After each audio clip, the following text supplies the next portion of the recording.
માંગરોળ તાલુકાના લીમોદરા ખાતે આવેલ 66 કેવી સબસ્ટેશનમાં આગ લાગવાની ઘટના બની હતી।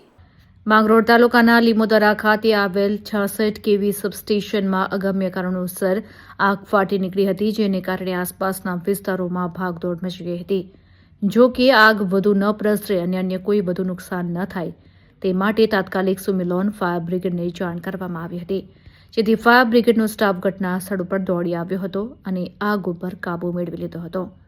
જો કે આ ઘટના રાત્રિના સમય દરમિયાન બની હોવાથી કોઈ મોટી જાનહાનિ બની ન હતી। ઘટનાનું હાલના તબક્કે કોઈ ચોક્કસ કારણ જાણવા મળ્યું નથી।